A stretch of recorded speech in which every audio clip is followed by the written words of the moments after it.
Hello everyone, good afternoon. I hope you are well and have a nice weekend. It's Saturday, December 4th, 2021. It's around 4 pm and the temperature is 28 degrees centigrade here in Yangon, Myanmar. This is a Yangon heritage site, Karaweik Bird Palace, located on the eastern shore of Kandauji Lake in Yangon. The word Karaweik comes from Pali Karavika, which is a mythical bird with a melodious cry. The barge was designed by Burmese architect U Nui Line, who based it on the Pijimon Royal Barge. The construction of Karaweik Palace began in June 1972 and was finished in October 1974. The barge is a two-storied construction of concrete and stucco reinforced by iron rods with a pier-topped roof, two reception halls and a conference room. It houses a buffet restaurant today.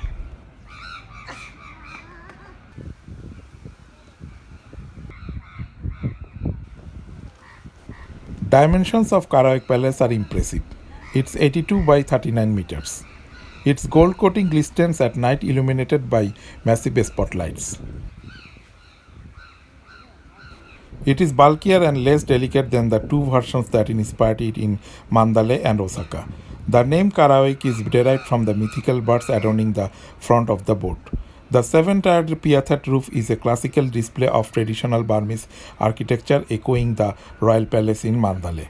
A pavilion in front of the palace contains a restaurant hosting dinner shows featuring traditional dances. The venue can also be hired for special celebrations and events.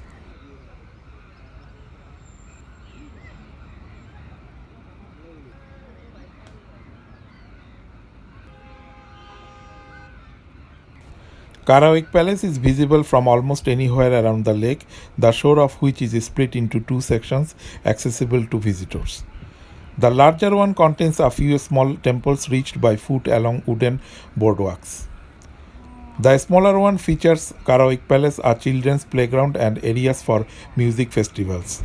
Just like most venues catering to foreign tourists and Yangon's high society, the palace was run by the Ministry of Trade before it was released to a local entrepreneur in the late 90s.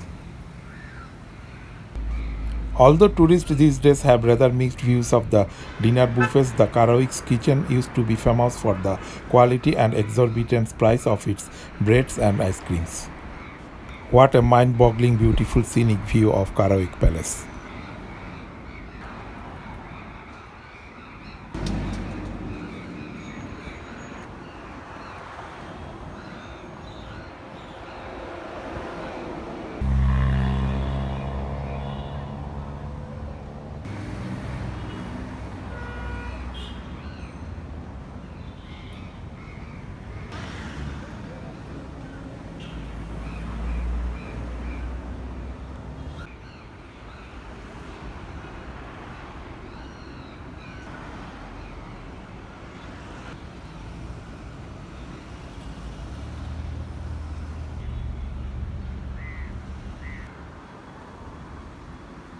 This is another Yangon heritage site, the Secretariat Yangon.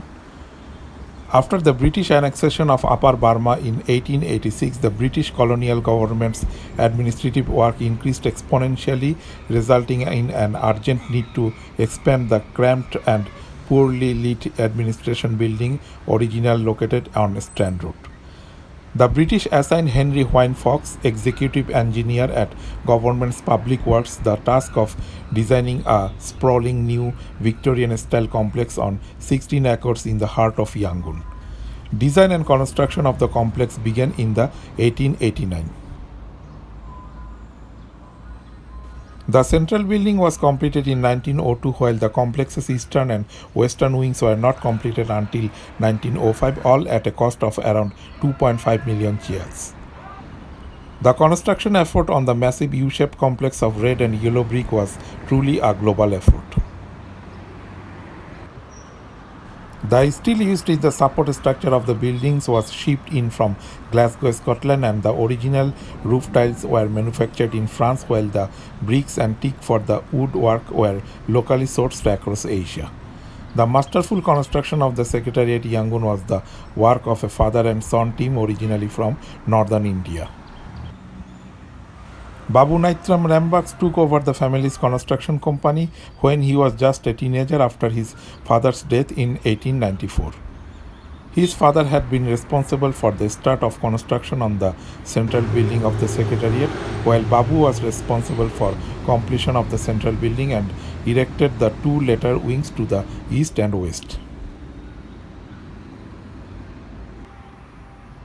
After independence in 1948, the new government of the Union of Burma used the complex to house various ministries and government departments. The Secretariat then became known as the Minister's Office.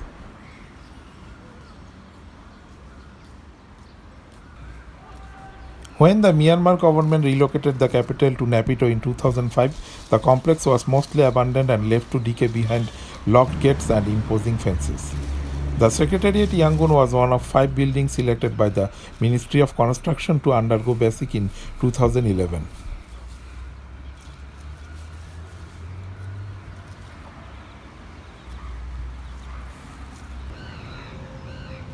The roofing, which had been damaged during Cyclone Nargis in 2008, was replaced with temporary fixtures. During the process, the majority of the roof frames, which were built of good quality teak, were found to be intact.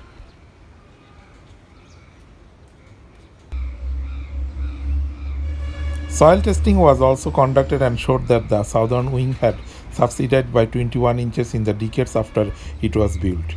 That sinking appears to have stabilized, but this left the building with structural challenges that need to be addressed.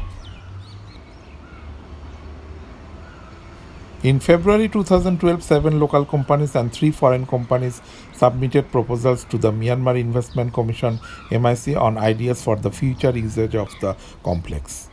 Anaumar Art Group was chosen to shepherd the property for the next 70 years under the guidance of historians, curators, and the Yangon Heritage Trust.